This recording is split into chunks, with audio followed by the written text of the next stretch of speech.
घडामोड कोर्टात सध्या निकाल वाचनाला सुरुवात झालेली आहे। के लाहोटी यांच्याकडून निकाल वाचन होतंय। बाईक साध्वीची होती हे सिद्ध होत नाही असं कोर्टाने म्हटलंय। सगळ्या पार्श्वभूमीवर आता निकाल काय होतो त्याकडे सर्वांचं लक्ष लागलेलं आहे। महत्त्वाचं म्हणजे ही महत्त्वाची अपडेट या ठिकाणी बाईक ही साध्वीची नव्हतं हे स्पष्ट होतं। UAPA लावणं योग्य नव्हतं असं कोर्ट म्हणतंय। कोर्टात सध्या निकाल वाचन होतंय। UAPA लावणं योग्य नव्हतं असं कोर्ट म्हणतंय। यासह बाईक साध्वीची होती हे सिद्ध होत नाहीये। खरं तर ती बाईक साध्वीची होती या संदर्भातले आरोप करण्यात येत होते, मात्र आता ती बाईक साध्वीची नसल्याचं समोर येत आहे। शिवाय UAPA लावणं सुद्धा योग्य नव्हतं असंही कोर्टानं म्हटलेलं आहे। तर या संदर्भात काही कलमं लावण्यात आलेली होती, त्या कलमांमध्ये आणि याशिवाय UAPA लावणं योग्य नसल्याचं सुद्धा आता कोर्टानं म्हटलेलं आहे। काही आरोप या प्रकरणामध्ये आरोपींवर करण्यात आलेले होते। 2008 रोजी हा बॉम्बस्फोट झाला होता, यामध्ये काही कलम लावण्यात आलेली होती। तर RDX आणि बॉम्ब पुरोहितांनी आणल्याचा पुरावा नाही असं कोर्ट म्हणतंय। RDX आणि बॉम्ब पुरोहितांनी आणल्याचा पुरावा नाही असं कोर्ट म्हणतंय। RDX आणि बॉम्ब पुरोहितांनी आणला नाही असं आता कोर्टानं म्हटलेलं आहे। सध्याची अपडेट आपण पाहतोय। दरम्यान खरं तर त्यांच्यावर तो आरोप करण्यात आलेला होता।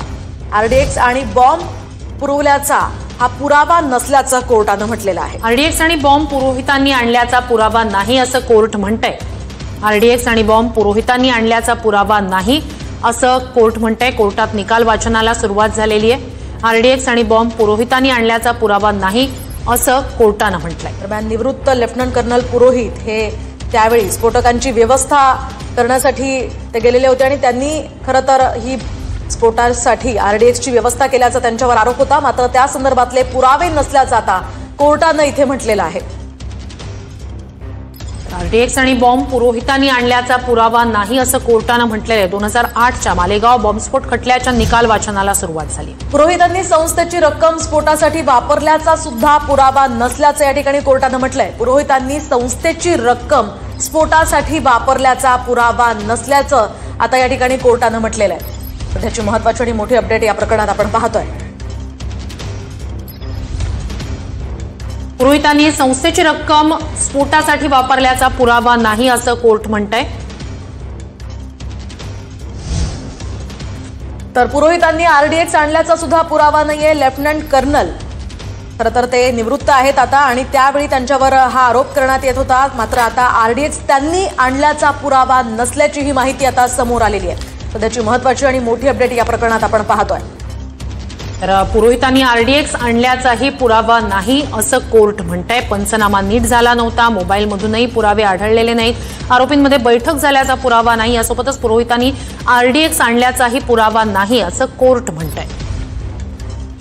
या पार्श्वभूमीवर पुरोहितांनी RDXचा या ठिकाणी त्यांनी व्यवस्था केली नसल्याचा कोणताही पुरावा आढळलेला नाहीये असं कोर्टाचं म्हणणं आहे।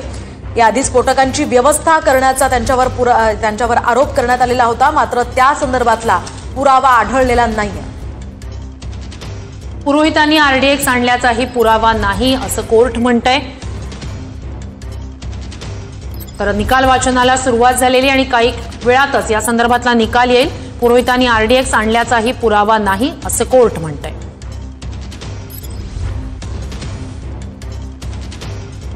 पुरोहितांनी RDX आणल्याचाही पुरावा नाही असं कोर्ट म्हणतंय। याआधी सुद्धा कोर्टाकडून निकाल वाचनाला सुरुवात झाल्यानंतर काही महत्त्वाचे मुद्दे समोर आणण्यात आले।